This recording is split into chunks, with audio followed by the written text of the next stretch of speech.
Hello, everyone, and welcome to the Digital Desk Crime Unveiled with Courtney Bennett. Thank you all for joining us tonight. Now, I want to introduce you to Kendall Mills, who's joining me. I'm very excited to have her on. She's with Season of Justice. Kendall, thank you so much. So let's just get started. What is Season of Justice? Thank you so much for having me, Courtney. Quite simply, Season of Justice is a nonprofit that is designed to assist unsolved cold cases, unsolved homicides, unsolved missing persons. We assist in two different ways. So we raise money to fund advanced DNA testing in cold cases through private labs. So this is testing that would not be available through a traditional publicly funded lab. That is usually outside of most agencies' budgets for evidence testing. And so we raise money from individual supporters like myself to fund that testing that for these agencies to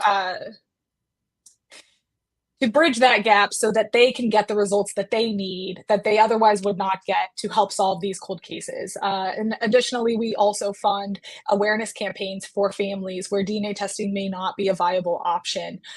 These are unsolved missing persons cases, families that still need answers, or unsolved homicides where there's a lack of evidence, and really we have to rely on human intelligence to push this case forward. Ultimately, our goal is to help support and push these cold cases closer to getting prosecution, getting justice for these families. For you, why is this nonprofit so important? I'm not a person who does well hearing about injustice or a delay in justice and sitting back and not doing anything. And I know there are a lot of other people out there like me. They watch these true crime shows, they listen to true crime podcasts, and at the end of it, they want to do something. Well, here's a way that you can actually help. We can all get on the internet, we can all, wildly speculate about these cases, but a direct line to actually making a positive impact and providing resources for investigators that are actually working these cold cases is to put our money where our ears are, where our eyes are, and to help fund these initiatives. We've been able to, because of those supporters, we've been able to fund DNA testing in over 200 cold cases. And that's specifically DNA testing, in these cases. And that testing would not otherwise be available to these agencies. And we're talking the state of the art technology that is continuing to make advancements. Just year over year, we're seeing leaps and bounds in technological advancements when it comes to forensic science. And so to be able to actually help them access that is one way that we can actually make a difference and make a change, and that is extremely important to me. These cases and these families are extremely important to me. You mentioned a little bit before that you don't get to have that communication and that direct line with these families, but to know that you're making a difference, what is that like? That's indescribable. And we, just to clarify, there are some families that we get to talk to, right, when we're working with awareness campaigns, putting up billboards and things like that. But when it comes to the families that are behind these cold cases that we're funding DNA testing for, there isn't that level of connection. And so to be able to know that behind the scenes, their investigators working as hard as they can to get justice for these cases, and we have a small part to play in that, is it feels it's rewarding. It's why we wake up every day. It's why Season of Justice exists. We are funding DNA testing, but at the end of the day, it comes down to supporting and helping these families get the answers and justice that they deserve for their loved ones. This is across the country. It's not just here in Michigan. You guys are based elsewhere, but yet you're helping even here in our state, even in Genesee County. Absolutely. We recently funded a grant that provided, or that paid for the printing of cold case cards that was put together by the Crime Stoppers of Flint and Genesee County. Phenomenal work that they did putting those cards together. And those cards are specifically intended to be distributed amongst the correctional facilities in the area to elicit new information in these cases. And so I know for a fact, the Crime Stoppers coordinator, Julie, she's she put in so much work to compile these cases, to bring these families together, to get their cases featured on these cards. And we truly hope that something comes from that eventually. These cards will be passed around, they'll be used. And there's, Crime Stoppers is a great way to solicit that information in a safe and anonymous way. So we're just extremely hopeful and grateful that we were able to support them in that way. Talk to me a little bit about your other campaigns, because that was just one instance here in Genesee County, but you do so much, across the United States. Sure. So we fund awareness campaigns, like I said previously. The bulk of our funding does go towards DNA testing because advancements in forensic science are what's solving cold cases. But there are cases that's not an option. Evidence can degrade. Evidence cannot exist. There are so many different variables that can affect the viability of DNA testing, being an option in the case. And sometimes you have to rely on somebody who knows something, because we know, crime doesn't just happen. There are people out there that have information. And if we can reach them, if we can give them an avenue to share that information, if we can just let the community know that the family, is still seeking justice, there's so much power behind that. And having community involvement, having local news, like yourself, cover these cold cases when we put up a billboard, is so instrumental in getting these cases out in the news and in the media. We're so overloaded with information all the time, but there's still a family out there that's been waiting 20 years for answers, and they're never going to give up. And so if we can provide them just a little boost to get them back in the spotlight, our goal is always to get people talking about these cases again, get new information out there, and potentially have new information be received so that these cases can be solved. I want to pull up your website really quick, because you talked about, how you guys became a nonprofit in 2021. What was the idea behind starting this? I love that question. So we were founded by true crime podcaster who continued to ask in her research, for each individual show, she would ask detectives, well, you have evidence. Why don't you just test the evidence? Why don't you just test it?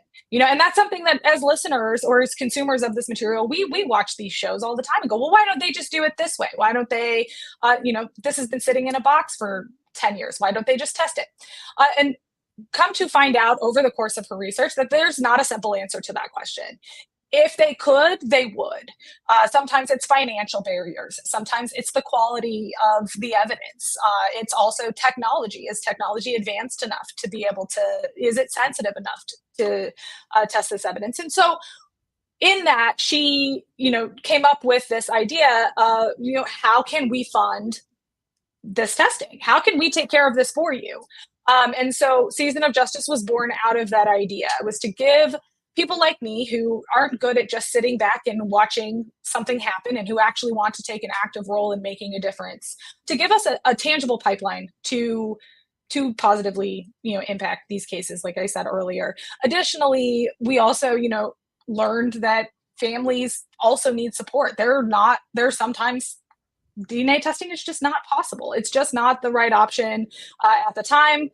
Maybe it will be in the future, but for this time in place, it's not. And so in that instance, we focus on, getting awareness, getting the community's attention to try to just reignite that investigation, to give investigators that one missing link that may be able to connect the dots that, again, can push that case closer to prosecution. And because our DNA testing is done in open cases, we don't speak openly about those. We do have at least 13 solves to date that we can talk about, and those are also on our website. You can visit you can see all the news stories and everything on our website as well. But the cases that we can highlight, that we make as much of an effort to put in the spotlight on our own platforms as well, are our awareness campaign cases, which is what you're seeing right here. So all of these cases, these 4 victims have billboards up. They are homicide victims. They are unsolved missing persons that have never been found. We're talking 30 years they've gone with, their families have gone without being able to find them. And people don't just disappear off the face of the earth. They're out there somewhere. Somebody knows something. Somebody remembers something. And so anytime any campaign that we have, like I said, our goal is to make it as quick and easy to share information as possible. So if you click on any one of those cases, you're going to find a case summary, you're going to find some details about the victim, and you're also going to find ways to share that information or any information you may have about those cases. And the other thing that we hope that our supporters do and know that they can do is get these is to share these victim stories, share their pictures on your own social media. And the more eyes on something, the better. And it doesn't matter, even if it's a local, not local to you, the more eyes, the better. People move, things change over decades. And every single person that you see on that screen has a family that loves them, that is looking for them, or that is looking for answers, and deserves those answers. You mentioned about how investigators said, well, it's, sometimes it's not that easy. It's a complicated process. When we talk to police, a lot of people just expect, because when they're watching it on a TV show, it gets solved in 45 minutes.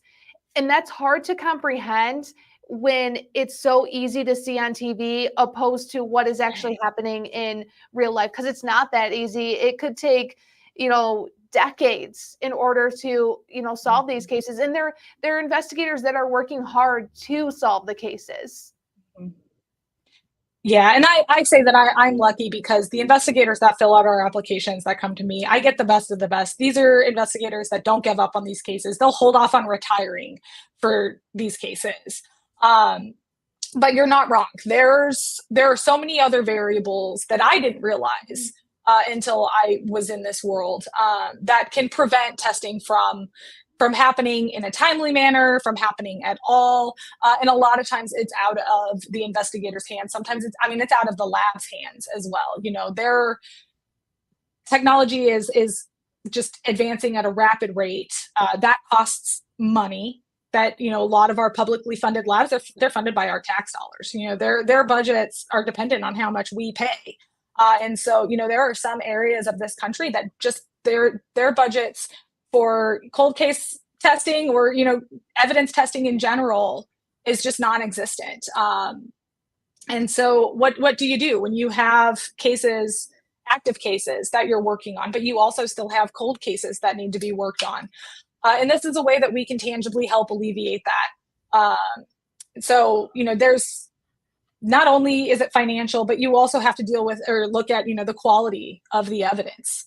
Was the evidence, left outside in the elements? Was it, or was the crime scene outside in the elements? There are so many different factors that can reduce the viability of DNA testing that just aren't seen. And also, in general, it takes a while to test and sequence profiles and get results from even the most advanced testing. It can take time.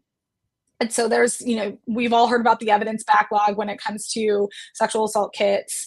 Those are very real issues, and crime is not going down. So they're going to continue to be issues. We're going to continue to have, more evidence that needs testing than we do personnel and people to test and analyze that evidence.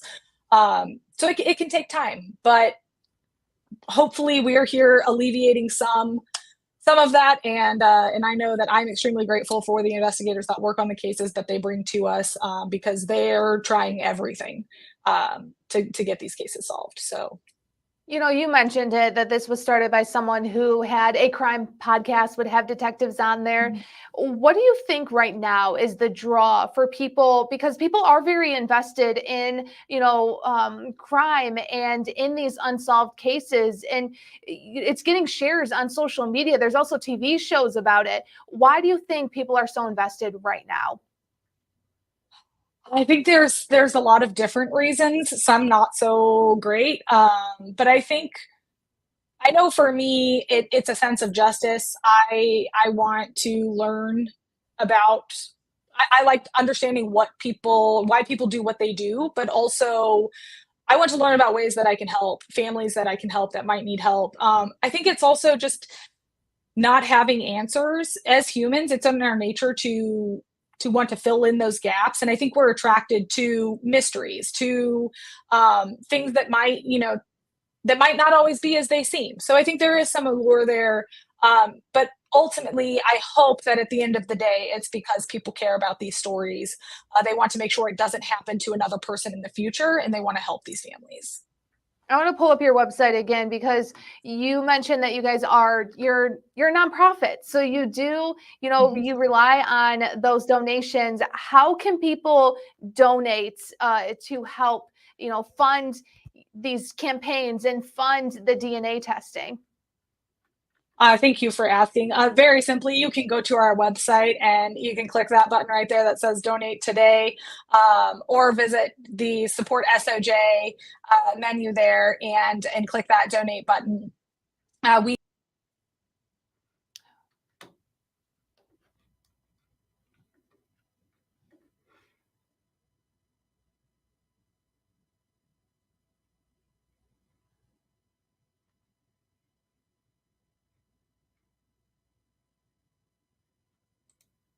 I think that, oh, and Kendall's There back. we Sorry, we go. lost you. Okay, sorry about that, guys. Oh, no, you're I don't know good. if that was or not. But yeah, no donation is too small. Like I was saying, we purely operate on individual donors, the generosity of our individual donors. I think our average donation is like $20, Wow. and it's only because of those supporters that we're able to do what we do, and help the families that we help. And so you can either become a monthly supporter or just a one-time donation. Yeah, that would be the most effective way that you can support Season of Justice and the work that we do. You know, the families, that's what it's all about, is just bringing justice. And I saw on the Donate Today page when it said that you're assisting 212 cases, but behind every case, there is a family and there's someone Mhm. who, wants to know what happened to their loved one, whether it's, an unsolved homicide or a missing persons case. Does that help keep this organization going? Yeah, absolutely, absolutely. It's our reminder every day. You can very easily get lost in just looking at evidence and looking at items, but it comes down to remembering that every victim is a person who deserves to be alive right now, or who deserves to be here with their family if they're missing. And every case has a family behind it. That person was loved. That person is still loved. And it's we feel a personal sense of responsibility to these families, to make sure that we're doing right by them by supporting their case in the best way possible, by not just putting up a billboard, but working with the families to get press releases out, to try to get local news to pick up the story, to remember them on our social media, and spread the word through that avenue as well. Any channel that we can, just to let the families know we've not forgotten, we will not forget, and you are not alone in this. So it's why we get up every day to do what we do. And again, there's opportunity to donate to help in these cases, to help with DNA. Kendall, is there anything else that we didn't discuss that you want to say before we go? I just want to thank you, one, for just giving us the chance to talk about what we do, and for your support in the show that you do, and these cases that you highlight, because it's just as important. But no, I could talk about Season of Justice all day. So I just appreciate the opportunity to be here, Courtney. Thank you so much. Oh, yes, thank you. And we'll have to have you back sometime again to Absolutely. talk more about this and possibly talk about more cases too. So, I'd Kendall, love thank you that. so Yeah. much. Thank you so much. You have a great day. Thank you too. Bye bye. Bye bye. Well, that was Kendall Mills with Season of Justice. And if you would like to donate, we'll make sure that we post it on our digital desk show on our website. We have a tab right there where we'll link their website so you can donate to help fund these cases and help solve these cases for these families. Well, that does it for this week, Crime Unveiled with Courtney Bennett. We hope that you enjoy the rest of your week.